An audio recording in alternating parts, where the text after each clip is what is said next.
राय जी,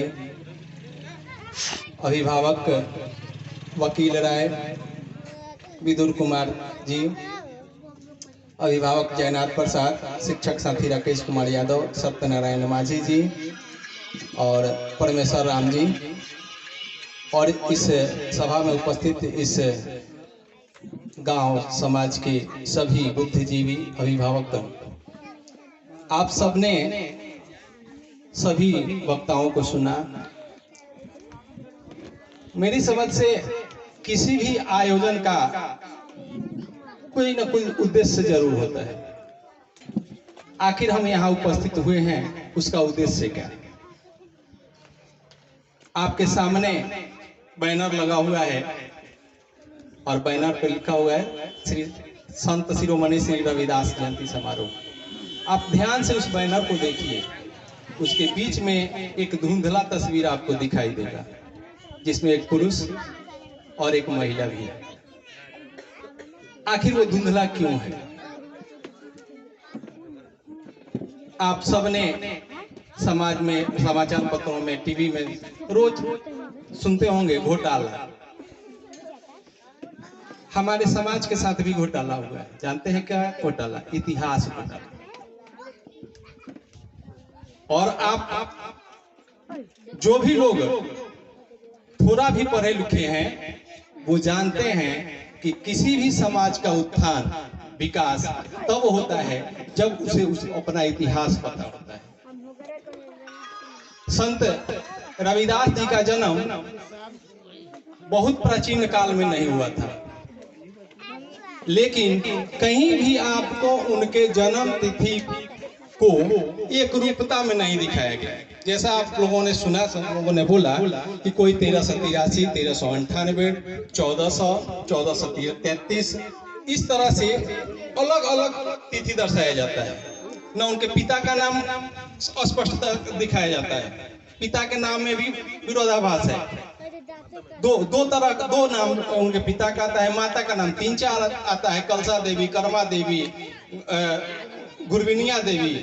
तो यही इतिहास घोटाला है। आपके किसी भी पूर्वज का जो अच्छा किया, जो आपके समाज के उत्थान की बात किया, उसके इतिहास को ही नगण्य कर दिया गया, गलत दिखा दिया गया, ताकि आप अपने इतिहास को ही न जाने, आप उसी में उलझे रहे, ताकि आपका इतिहास न पता होगा। न जिसका इतिहास ठीक नहीं होता उसका वर्तमान भी ठीक नहीं होता है। और हमारा वो अपना वर्तमान आप देखिए, ये आपका वर्तमान क्या है। तो जो भी लोग, जिन लोगों ने इतिहास लिखा, उसमें हमारे जो भी संत, दार्शनिक, या जो भी आपके स्वतंत्रता संग्राम में ही देख लीजिए, आजादी की लड़ाई में ही जो भी हमारे समाज के लोग थे, जो भी निचले तबके के लोग थे, उनको इतिहास में कहीं जगह नहीं दी गई। जगह मिली किसको? तो जो आगे थे, उच्च वर्ग के लोग थे, उन्हीं को ज्यादा आगे रखा गया। उन्हीं का इतिहास हम पढ़ते हैं और उन्हीं के बारे में, उन्हीं के शौर्य गाथा को हम गाते हैं और अपने महापुरुषों की गाथा भूल गए हैं। और जो ये सत्य है कि जब तक हम अपने इतिहास को नहीं जानेंगे तब तक हमारा वर्तमान और भविष्य अच्छा नहीं होगा।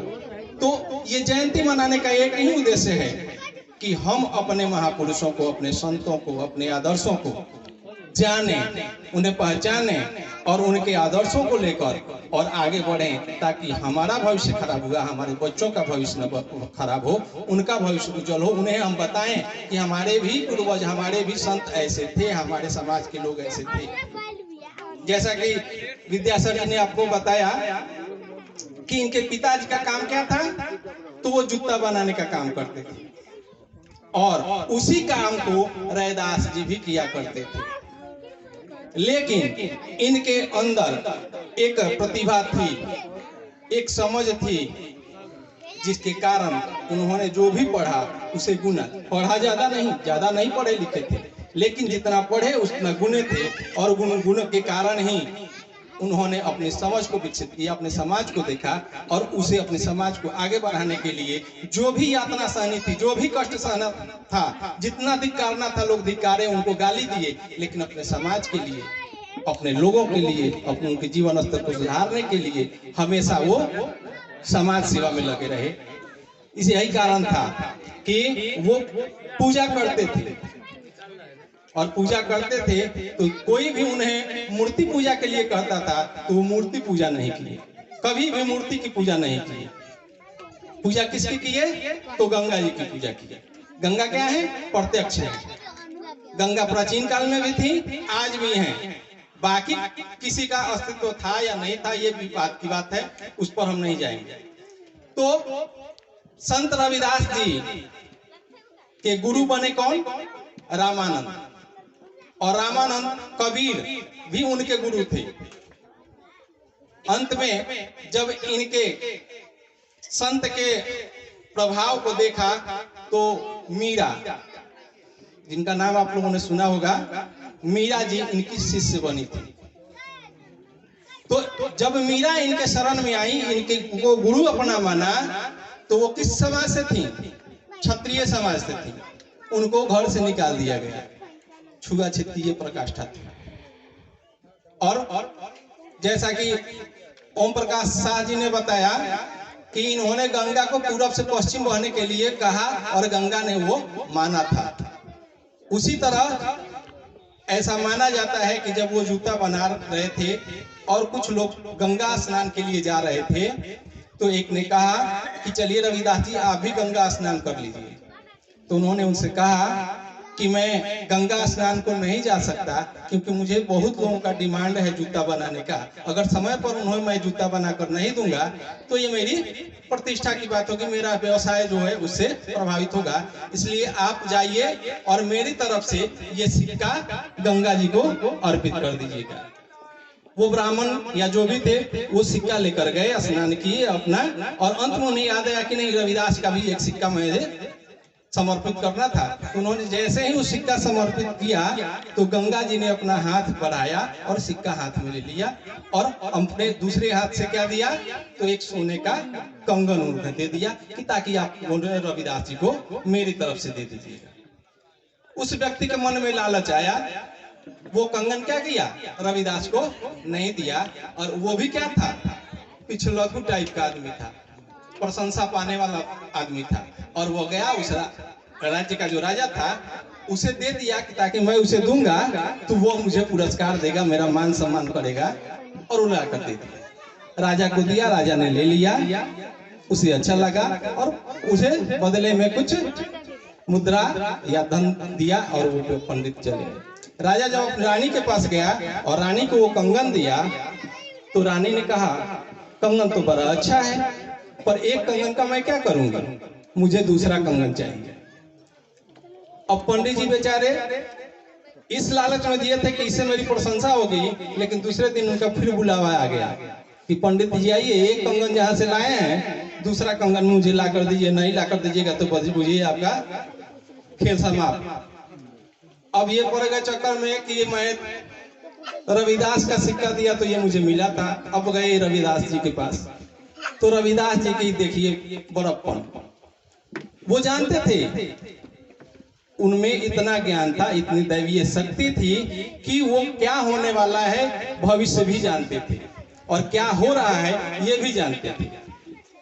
वो जान गए कि आ गए पंडित जी हमारे पास आए और अपना दुखड़ा सुनाए कि ऐसी ऐसे मैंने अपने के साथ धोखा दिया, आपके लिए गंगा जी ने कंगन दिया था, मैंने आपको नहीं दिया और मैं लालच में पड़ के राजा को दे दिया, तो पुनः मुझे एक कंगन चाहिए, कोई उपाय बताइए, नहीं तो मेरी जान चली जाएगी, मेरे बाल बच्चे को मार दिया जाएगा।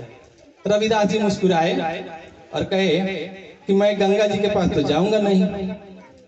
तो उनके पास एक कठौता था जिसमें वो चमड़ा भिगोते थे और उससे भीगे हुए चमड़े से जूता सिलते थे। उसी कठौते में उन्होंने हाथ लगाया और दूसरा कंगन निकालकर पंडित जी को दे दिया।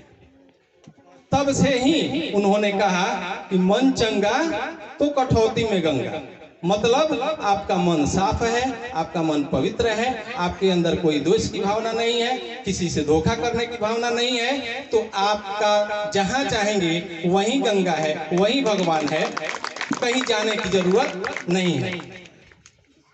तो ऐसे थे संत रविदास। और जो भी हमारे आदर्श पुरुष रहे हैं उनके साथ ऐसी घटना हुई है और इतिहास में उनको छोड़ा गया है, मिटाया गया है ताकि आप न जाने। तो हम नहीं जाने, आप नहीं जाने, लेकिन जब जागो तब सवेरा, ऐसा कहा जाता है। हम आज जगें और अपने बच्चों को जगाएं, उन्हें सही रास्ता बताएं, शिक्षा की ओर ले जाएं। जिस दिन वो शिक्षित हो जाएंगे, अपना इतिहास खुद ढूंढ लेंगे और खुद इतिहास लिख देंगे। तो हमें वैसे समाज का निर्माण करना है, तब हमारा विकास होगा। नहीं तो ऐसे ही जात धर्म के नाम पर हमें बांटा जाता है, बांटा जाएगा और हम जहां हैं वहीं रह जाएंगे। और दोष किसको देंगे? कहते हैं कि फलानवा कुछ नहीं किया, फलानवा कुछ नहीं किया। कोई कुछ नहीं करेगा जब तक आप कुछ नहीं करेंगे। इसलिए आप करना सीखिए, दूसरे पर भरोसा मत रखिए, अपना भरोसा खुद बनिए, तब जाकर हमारा विकास होगा। मैं ज्यादा कुछ नहीं कहूंगा, कहने के लिए बहुत सारी बातें हैं। और एक जो इसका टॉपिक है उस पर हम घंटों बात करते रह जाएंगे और समय भी हो गया, धूप भी लग रही है, इसलिए मैं ज्यादा नहीं कहूंगा। कहने के लिए मेरे पास बहुत था, मैंने सोचा था कि बहुत कुछ कहूंगा, लेकिन समय भी कम है। अतः मैं आप सबका धन्यवाद करता हूं जो इस सभा में का आयोजन आप लोगों ने किया। आप इस सभा में आए और मैं उम्मीद करता हूं कि आप आगे भी ऐसे आयोजन का आयोजन किया जाए। और मैं एक शिक्षक हूं और मेरा काम भी है समाज को जगाना। मैं अपने कर्तव्य पे अडिग हूं। आप जब चाहिएगा, जब बुलाइएगा, मैं इस तरह के कार्यक्रमों में आपके साथ रहूंगा, आपका सहयोग करूंगा और आप समाज को आगे बढ़ाने में अपनी जो भी भूमिका है उसका निर्वहन करूंगा। बस इसका आयोजन आप लोग करें, हम उसमें सहयोग करते रहेंगे और आपको समाज से भी सहयोग मिलता रहेगा। लेकिन आवश्यकता है इस कार्यक्रम को आयोजन करने की, आगे बढ़ाने की, और ऐसा करेंगे तो हमारा समाज शायद जगे। अगर संत रविदास कुछ खुद जगना होता, बाबा साहब अम्बेडकर को खुद अपना कुछ करना होता, तो वो अपने लिए तो बहुत कुछ कर लेते हैं, लेकिन उन लोगों का जीवन किस संघर्ष में ही बीता। किसके लिए? हम लोगों के लिए, ताकि हम लोग जगें। लेकिन हम लोग क्या करते हैं? झूठ मूठ का बस नारा लगाते हैं कि बाबा साहब जिंदाबाद, संत रविदास जिंदाबाद, बहुत अच्छे थे, ये थे। अच्छाई उनमें थी तो क्या अच्छाई हम में नहीं आ सकती है? हमें भी आ सकती है। और बहुत कुछ करने की भी जरूरत नहीं है, बस मन साफ रखना है। अपने आप हमारे अंदर ईश्वरत्व आ जाएगा, हम भी भगवान हो जाएंगे।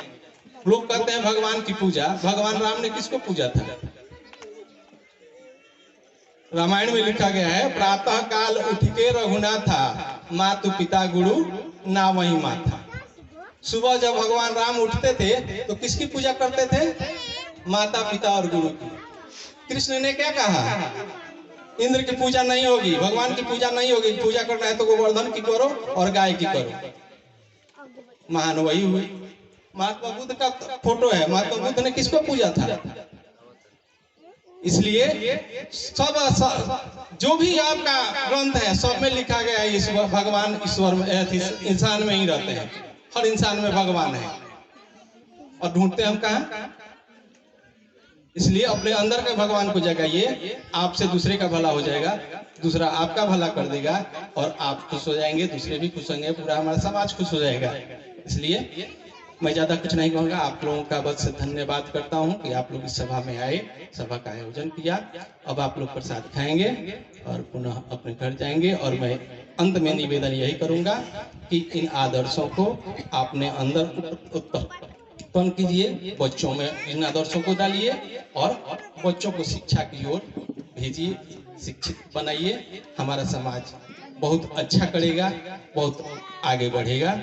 इन्हीं संत, ऐसे संत फिर हमारे समाज में पैदा होंगे, फिर भीमराव हमारे समाज में पैदा होंगे। बस उसमें हम लोगों को अपना सहयोग को करना है। धन्यवाद।